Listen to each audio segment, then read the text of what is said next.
Hi, everyone, and welcome. I am Judy. I'm a proud member of this Auggie community. I have a 2-year-old. I've got a baby on the way next month, and I'm so glad that you're joining us for today's live event, Keeping the Spark Alive, Relationship Tips for Busy Parents.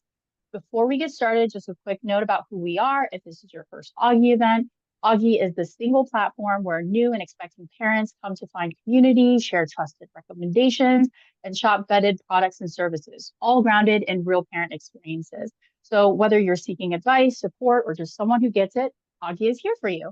Today's conversation is such an important one, how to stay emotionally and physically connected to your partner while raising little ones. We know how challenging that can be, and today you'll walk away with some practical tips that you can start using right away.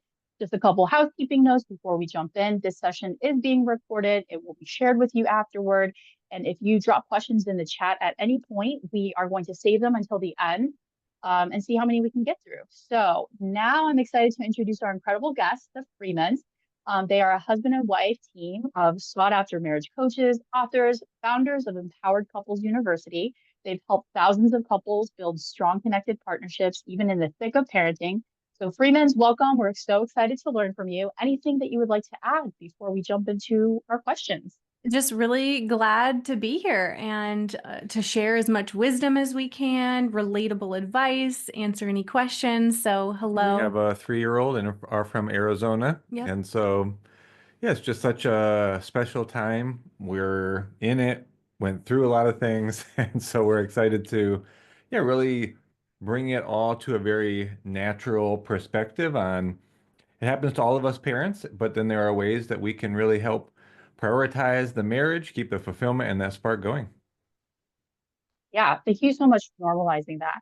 So our first question, probably top of mind for everybody, is what are the most common traps that couples fall into once they become parents, and why do they happen? One of the big things that we noticed ourselves, and we meet with couples all day, every day. This is what we do for a living. We get so much behind the scenes insight into what couples are dealing with. And I'd say the majority of people understand as they get ready to have their first baby that it's going to change their lifestyle, their time, their energy. But what a lot of people don't anticipate is how much it's going to change their relationship, their romantic relationship.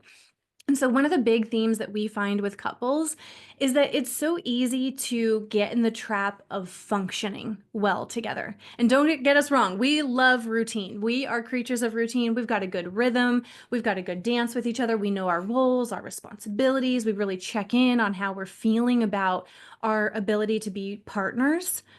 And that's a win, don't get me wrong, but we don't want to stay stuck there. We want to make sure that we're balancing that function with fulfillment and connection, not losing sight of the fact that you're not just parents and you're not just teammates, but you're also romantic partners. And we will also talk about what does romance, connection, intimacy look like realistically after kids, because it's different. It's much different than the dating stage, or even we were married actually 7 years before we had our daughter. So even all of those years together were very different even after we became parents. So that function versus fulfillment is a big thing. Yeah. And one thing we don't really understand, even about marriage in general, is how much of a keystone is about adaptability. And that's probably the biggest trap. If you take those two together, a baby comes into your life, maybe it's a second one, just like Judy. And there's obviously disruptions, right? There's disruptions to how much personal time you get. There's disruption to overall time you have for yourself and prioritizing your partner and date nights in ways that you used to connect. And yes, sleep and how much you have to, really give the love and attention to your baby, to your Mhm. child. And so you have to manage going from that disruption to function. And again, like Jocelyn said, that seems like such a win. Like we got structure, they're sleeping well, they're eating 3 meals. It's like, oh, okay. But you got to take the next step because marriage, the satisfaction in your marriage is really dependent upon your level of connection, both physically and emotionally. And with all that being said, when you get down to it, a marriage needs the skills to be able to adapt to the various seasons that you will encounter. It becomes obvious that there's many different adjustments that are needed when you have a child, but then you take that to the marriage and there are adjustments in what each of you need in that season. So what I might need as a husband, as a new dad in the first 4 months is going to be different than 6 months, 1 year, 3 years in, one child to two children to three children. Even as I age, the things that I need to feel connected, to feel satisfied, to feel fulfilled are going to change. That's where both of you need a level of skills, communication skills, conflict resolution skills at its basis that allow you to evolve with the changing seasons and naturally the changing needs for each of you in those seasons. Yeah, I'm kind of hearing that there needs to be this self-awareness too of like my needs prior to baby and then my needs now in this new season. And it just feels like, the seasons and milestones that you go through with your child, it like evolves your marriage. So it's a moving target, and I have to know what I need in order to be able to communicate that. Yeah, I think we were chatting right before everybody had hopped on, but I remember with my first just going through that roommate phase. And when the baby first arrived, you're in survival mode. You're really not thinking about connecting with your partner. You don't even know what your own needs are.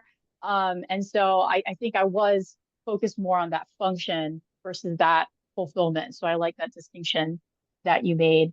So let's get a Well, little if bit more I if I practical. could if I Oh, could go ahead. add too, it's not that you don't want to get to function, it's just that you need to progress further down the path. Right? It's like you Mm, you have this okay. disruption, and it's like you're not going to jump to fulfillment and connection from there, right? It's like if you don't have the basis of functioning well, of the structure, of the routine, then you really don't have the capacity because it's like too chaotic, it's too off the cuff, there's too many unknowns. And so you that's not an environment for connection. So you have to get to the fulfillment, but it's really about knowing you have to keep going once you reach fulfillment. I mean, sorry, once you reach function to get to fulfillment and connection. Okay, so like a building block. We need that foundation in order to reach kind of like the higher levels. Um, so what are some small, consistent habits that can help couples feel more connected, even when it just feels like there's no time for this? How can we make time? And what are those doable things? Especially for, let's see who it was that says they have about 8 week. Not sure what your full name is, but 8 week old. So we've got somebody in the room with an 8 week old. So what can they be doing to build those small, consistent habits?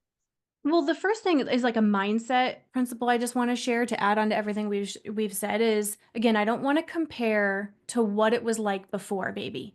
What we need to do is ask ourselves and ask each other, what does being connected in this season of life look like for us? Which, having experienced this, it was very different with an 8 week old, like one of the attendees here, then a 6 month old, then one, and then now that she's three.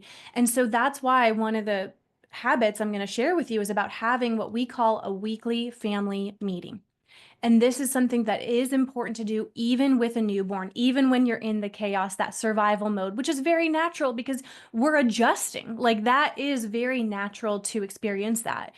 You can still take 10 minutes, even while you're breastfeeding or you're on a walk together or whatever it looks like, 10 minutes to check in with each other.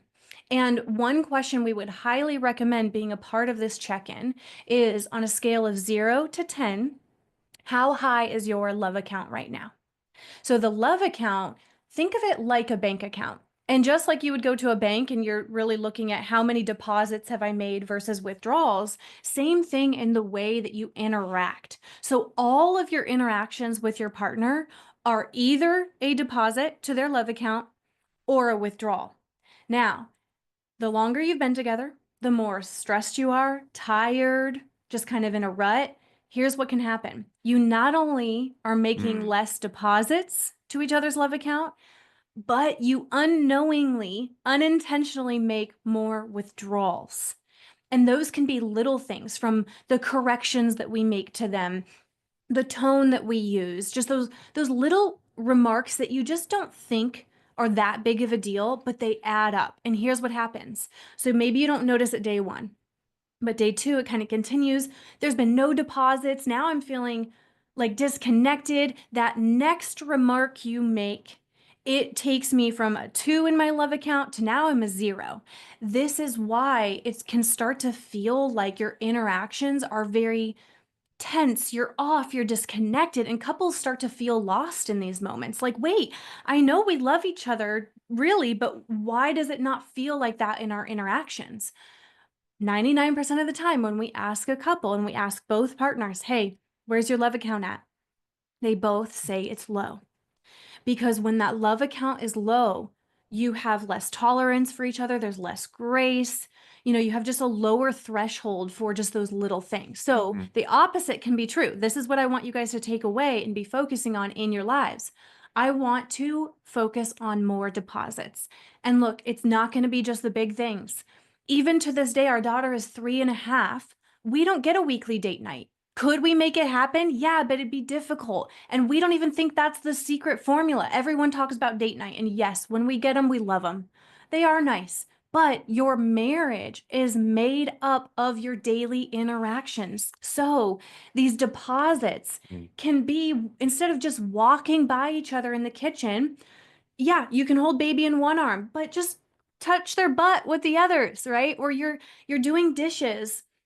Instead of just kind of business as usual chat or kind of a bland attitude, try to just be a little fun or flirty or just ask a better question. It's about how you're interacting in just the everyday mundane.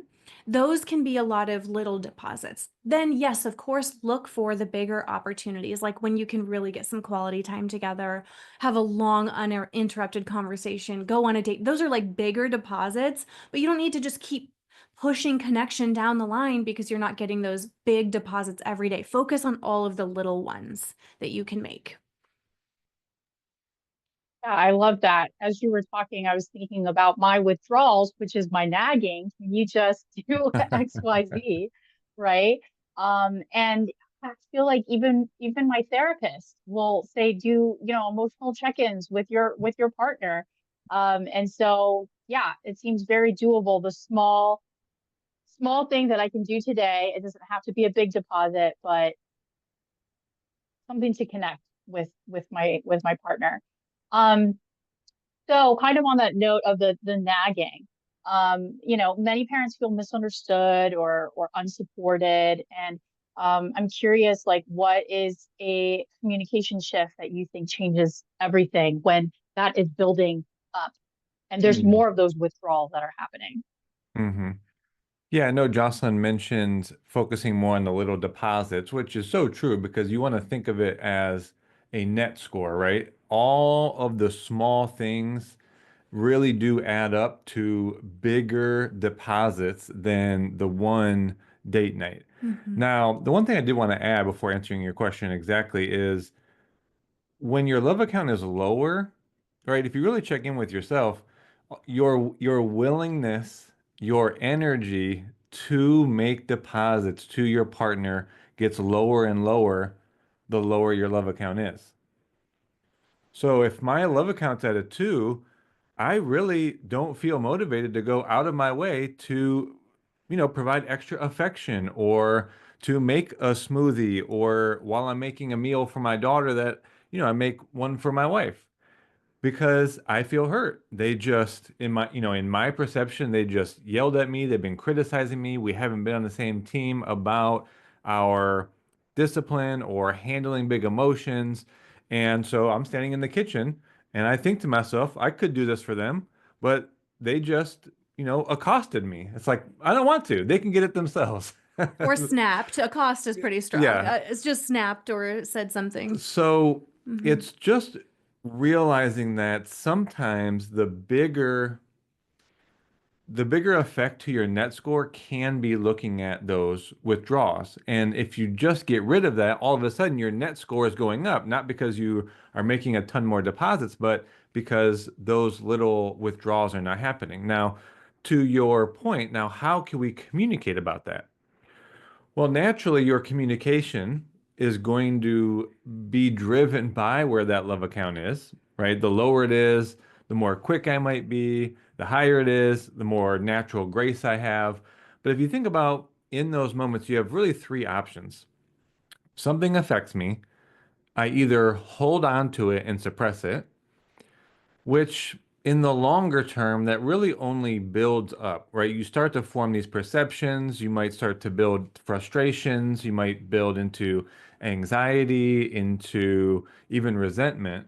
And so that becomes a longer term negative effect. Then you react to that later. And it could be something unrelated. But if you have built up resentment, yeah, you might kind of go off on them in the middle of the night when trying to put your daughter to sleep. Swaddling for us was the thing. Yeah. The swaddle was we got the like Velcro ones too late. We were using like the old school ones where it Oh, was the just about sleep the sack. wrapping. We laugh to this day about how we'd be up 30 minutes in the middle of the night. And luckily we never went off on each other too much, but we would just be like so tired and trying to figure out the swaddle. So I want to come back to this one part, but really three options. You can say nothing about how this has affected you. Second, you can immediately verbalize how this is affecting you, but you're more in a reactive or triggered state. So you're naturally going to come from a place of, hey, I don't like how that had me feel, and you're at the source of it. So it comes off as blame, might come off as attacking, wherever you're coming from. Yeah, you might be coming from being frustrated. So it's not going to be received well. Your partner's going to get defensive.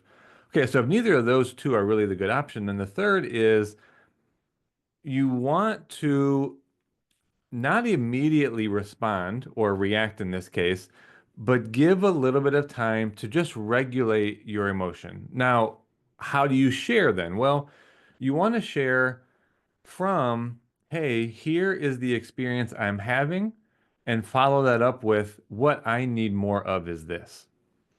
That's going to really keep the conversation focused on what you need and the experience you're having, not blaming your partner for your experience or not demanding them, which has them feel controlled or they're not doing things right. So if you just keep it to that, okay, I'm regulated enough, and maybe it's not the right time to say it at 2 a.m. when you're, trying to get sleep back on track. Okay, right now it's not the time. Maybe in the morning when we're refreshed. So I've regulated my emotion, and now I think, you know what? Just with the middle of the night stuff, I just feel we're not on the same page, and I'm not feeling, yeah, like partnership. What I really need more of is for us to just land on one sleep strategy to try and be on the same page over the next 2 weeks, and then let's just see how that works, and we'll come back to it. So it's some version of that, right? I either suppress it, I either react to it, or I regulate my emotions enough to say, hey, is this a good time? Here's how I've been feeling, but here's what I need more of. Yeah, I like that. Sometimes it's like when you're so sleep deprived, you forget to come back to it. And then if you don't have part of your regular routine, those check-ins, then it's like, well, there's so many other things that we could be dealing with. Don't feel like bringing it back up.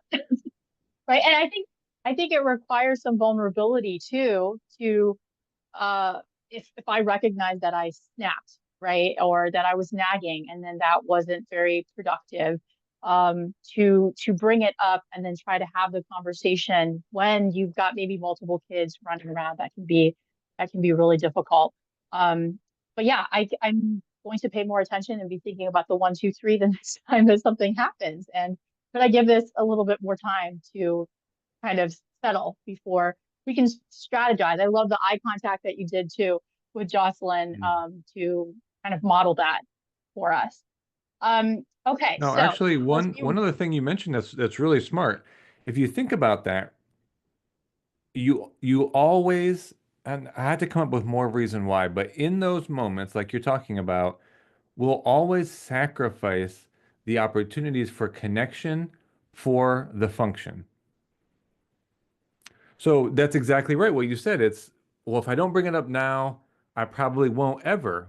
Well, why? Because there's so many things to address to keep the functioning going that we always default to the function because we can't get into this survival chaotic mode. So we got to get back into here's the sleep routine, here's the eating routine, here's getting the kids out the door, here's getting to work, here's getting them home, here's playing with them. And so you almost always sacrifice just staying in function over those conversations that would bring more personal awareness, partner awareness, vulnerability, expressing what you need, because it seems like we don't have time for that. Now, in the short term, it's just really a balance, I would say, right? You don't have time for these long connecting conversations. Like, and we understand that. But even if you acknowledge that to your partner, hey, I know last night was like, it was sharp, it was quick. We got to get on the same page with that, but I know we got to get some functioning things going today. Let's try to come back to this like tomorrow night or something. So long as you're acknowledging the places where, yes, we do have to sacrifice this function now, but I'm also letting you know that connection is really important to me too. And let's get on the same page with when we can prioritize that. Yeah, I like that too. Being able to make it known, I have this intention of coming back, and I know that right now is not the right time. So let's talk about the spark and the title of today's event. Sex and intimacy often take a hit during parenthood. How can couples rebuild that closeness? So, like, we've already been working on, being aware of the withdrawals and then the deposits, and we're focusing on that connection more with our communication. But let's talk about sex and intimacy. How can they rebuild that closeness in a way that is safe and exciting in this new season of life? Yeah. So again, gonna sound like a broken record, but I just really hope if you take away anything from this, your intimate life is going to be different after kids versus before kids and in every season with your children. This means, again, it's so important to check in on how satisfied are each of us in our intimate life. That's a good question. Maybe you don't ask weekly. That, the love account question is a good weekly question, but at least quarterly, we would say. This is a part of, we have a whole family meeting guide, and there's a different weekly check-in, quarterly, and then yearly. This is a good question to be a part of your quarterly. So 4 times a year, it'd be one of the questions to ask each other, as simple as, hey babe, like, I just want to check in. I want to make sure we're talking about things before, it feels bigger. How satisfied are you with our intimacy? Now, here's what's cool about this. Intimacy is defined different by each person, right? So for some people, it's truly all about the physical affection. For others, it's, especially I think women, it tends to be feeling emotionally connected first. And you get to talk about it, and you get to not cancel each other's perspective out, but more so integrate both of them. Now, here's a real unlock to take this conversation further with your partner. So there are 2 types of desire that each person can kind of have. And maybe in prior seasons, you were one of them, but very likely now as a mother, you fall into what is called a responsive desire type. This is different than spontaneous. So there's spontaneous and then responsive. For spontaneous desire types, which tends to be men, right? There's always exceptions to everything, but they can kind of spontaneously feel like being intimate, right? It's just out of nowhere. They're on the couch or they're sitting next to you, and it just kind of suddenly comes to them as a desire. Women are usually responsive.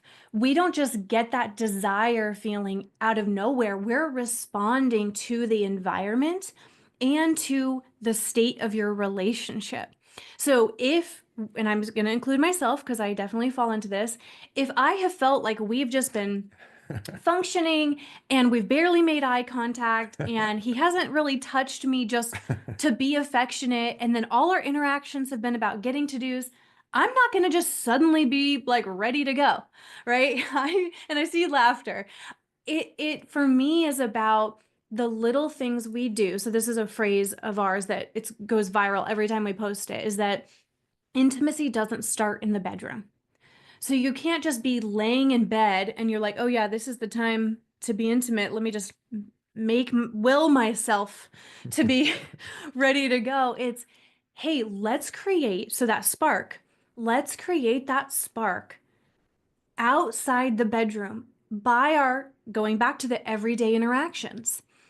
So you're sprinkling it in Okay, yes, we have to have the to-do conversations, but also could I just text them something a little flirty? If you look back at all of your recent text messages, how many of them are just function based?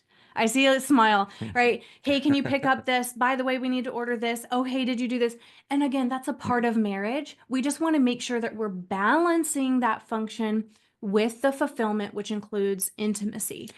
Just to put something out there for the Yeah. men, you have to consider if you've made 10 withdrawals and that and no deposits over the course of the day, that your request or initiation for intimacy is probably not going to be accepted.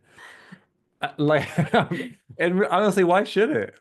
So just pay more attention. I know the love account is kind of a simple way to think about all your interactions. Have they been more positive or more negative? Where's the state of our relationship at? When can I make requests for intimacy? I just think men could do a little bit more of a job of at least understanding, how have I overall been with my partner? Am I net positive or am I net negative? So if I'm net negative, is it really appropriate for me to now, can we say it's in here, like, Yeah. want sex? It's probably not going to go well. So Mm-hmm. even with that, for both people, I would say just understanding how your interactions have went. It doesn't mean that you can't be intimate, but I want to at least acknowledge that. I know intimacy is important to both of us, and I know today didn't go great. And I really do own, I probably reacted about 5 times myself. Mm-hmm. But I think we got the time here. Really would like to be intimate, right? And you don't have to say it exactly like this, but at least you are acknowledging that you weren't your best. You were more reactive. You started to slip on the function, or you were only focusing on function, and you didn't really add to the love account at all. Okay, that's fine. I think so long as there's a level of authenticity about that, then at least your request could potentially get accepted. Yeah. And that's probably the last thing I wanted to say is, just because your partner says, I don't really have the capacity right now, don't take that one as a rejection, right? Consider the context. Like, how did the whole day go Mm-hmm. for both of you? Because it's not that one of you wins and one of you is losing and one of you is really doing a lot more than the other person. You're both doing a lot, and you're ideally playing your own roles and managing your responsibilities and following through on those. So it's not a comparison of who did more, and it's you both are doing a lot. Yeah. It's like, okay, so put that into context.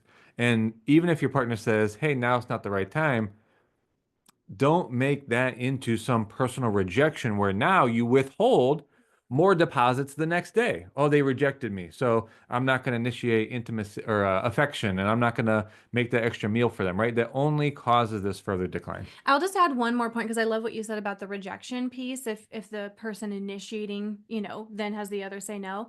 One more point for the responsive types, because I know that is so many of us, especially mothers, because we're going through hormonal changes, identity changes, priority changes. Mm. And again, that shift in the relationship when we're feeling disconnected, again, we're responding to that environment. So here's something I have put intention towards.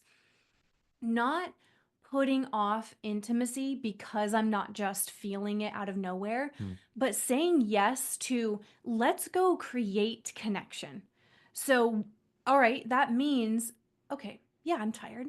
Yeah, it's been a busy week, but you know what? I know that intimacy is important to our romantic relationship. So, you know what? I'm going to initiate. And it doesn't mean we have to go from 0 to 60. Hey, babe, let's go into the bedroom and let's connect. And that can start off with you guys just, talking and flirting a little bit and maybe doing a little massage. It doesn't have to go straight into the act. Again, remember, building intimacy starts outside the bedroom. And then even when you're in the bedroom, let's create that connection and desire together. So we could go on and on, but we'll pause there. Yeah, thank you for sharing those different perspectives about, the connection starting outside of the room. And I love the lead in with, I know that we're still working some things out, but, reminding each other that there is this desire and this opportunity. So even if it's not today, but how about tomorrow, right? That could be kind of something that you decide together. Okay, so I want to be mindful of time. We've got about 11 minutes left. I want to remind folks, if you have any questions, drop them in the chat and we will have a live Q&A soon.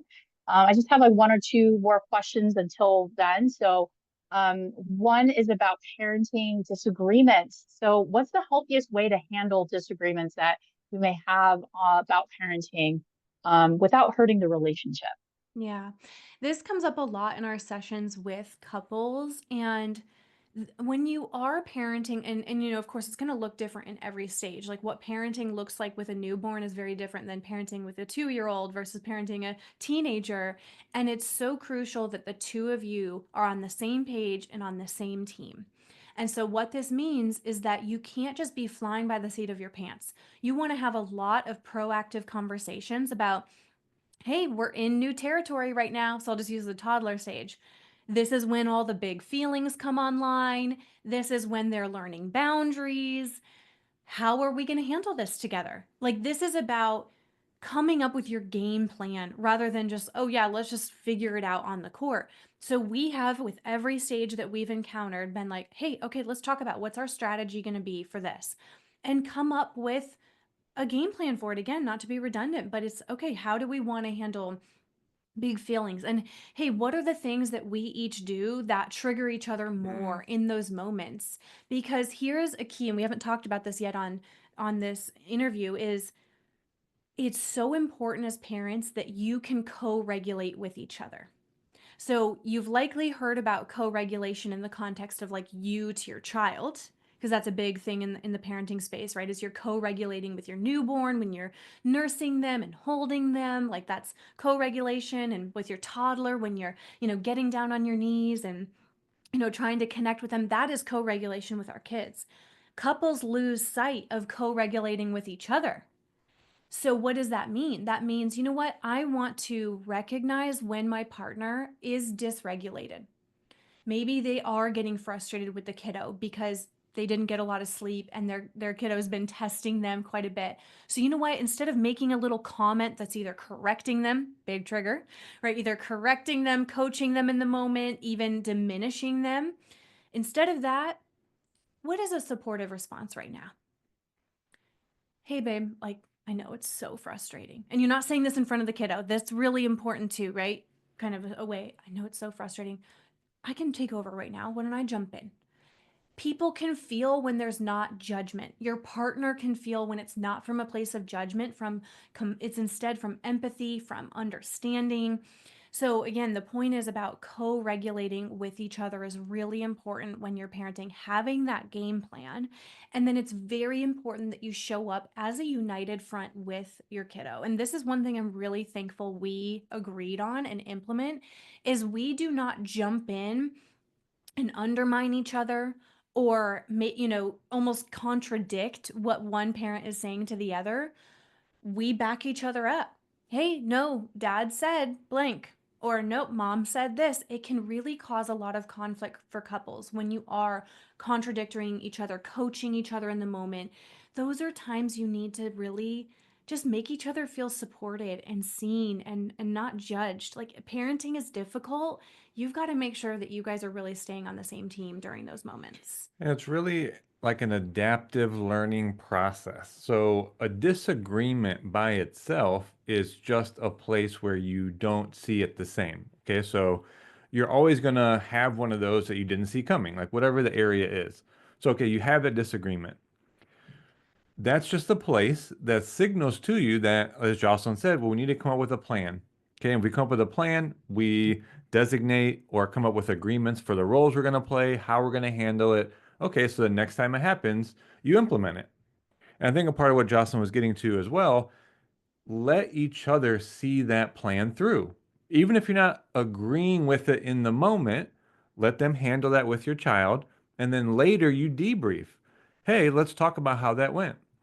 Did we stick to the plan that we talked about? Did we both keep our agreements? If so, and it didn't work, maybe we need to try something different. So then you go through that process again. Eventually, you might get to a place where something else new pops up, and it's just so long as you don't make it worse we're trying to not escalate that into a conflict. So a disagreement, you see things differently, you try different things out, you have agreements, but you don't do anything where you're reactive and then you escalate it where you do more damage to each other. You label each other, there's personal attacks, you criticize the other person. Then on the other side, we don't have time for all this, but then you still need a repair process because we don't have to be perfect, right? But if we're planning, we're executing, we're learning through that, we're making adjustments, we keep things from escalating. Well, sometimes we don't do great. We didn't get a lot of sleep, we're hungry, there was really big emotions, we didn't have a plan for this. I have a low love account, so I was more quick and harsh with my tone. Okay, all that happened. Do we come back and repair those things, or do we just move back into function and then allow all of these micro fractures to build up and become bigger landmines? Then that's where things get more complicated because now we're just snapping at seemingly all these things, and that is a big effect of a lack of repair of things over time. Wow. I wish I was taking more notes. I was so into, I'm gonna have to watch this recording back for myself, but I really appreciate that you said, you know, even if we are basically running the play that we said that we were going, let's just finish it and see how it, even if you disagree in the moment, we just need to see it through and you need to not cause more damage. I think that, again, I'm thinking about in my own therapy sessions, like how I'm showing up in my relationship. And there really needs to be more self-awareness of little things that you let just come out of your mouth, or the nagging that I was talking about before. I think oftentimes with my partner, I'm thinking about, well, I already did so much more research than you did, and here's my strategy. So, I'm really discrediting any effort that he puts in to his play, essentially. And so I need to think about more of the connection of, hey, let's try out your way, and then let's debrief afterwards. Okay, so we have got 4 minutes left. I haven't seen any questions pop through the chat yet, but just very last question that I have for you then. What is one myth about relationships after kids that you wish more people Hmm. knew wasn't true?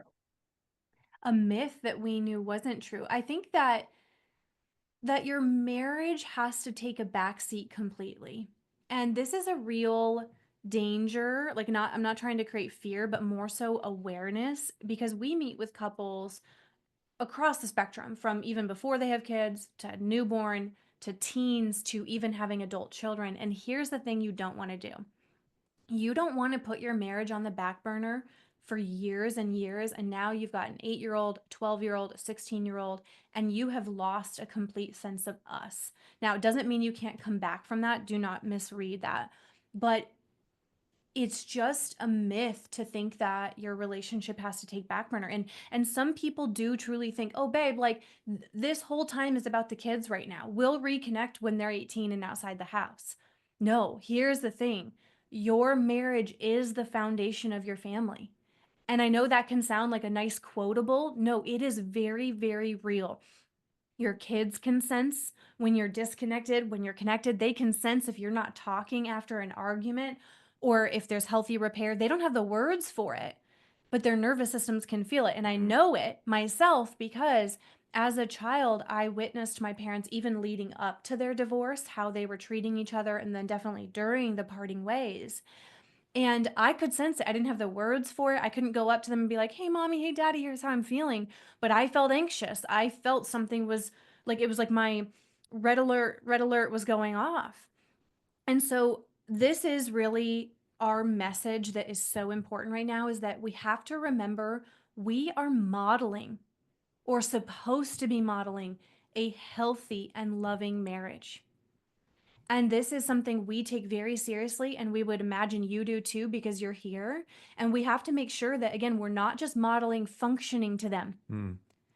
We're also modeling what's it look like to connect, what's it look like to show love to each other, what's it look like to have difficult conversations, how do we handle conflict. And if you're like, okay, we've got some of these things to work on, don't worry. You can at any time wherever you are in your relationship, you can make these adjustments and we can help, and there's so many resources to be able to help. But I think that would be the motivation I would leave everyone with is let's not forget one of our most important responsibilities for our kids, and that is modeling that healthy and loving partnership to them. Beautiful. Thank you so much.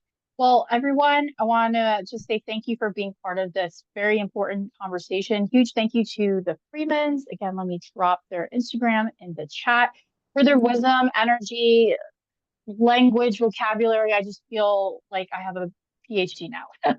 If today's event sparked something for you, keep the conversation going with us in the Auggie community at community.auggie.com. And don't forget our speakers, they might follow up via email with additional tips and resources. We will be sending out the recording. And so take care of your relationships. We heard today, this is the foundation we are modeling for our children. And your strong love account is going to make for a stronger family. So see you next time. Thank you so much, everybody. Bye.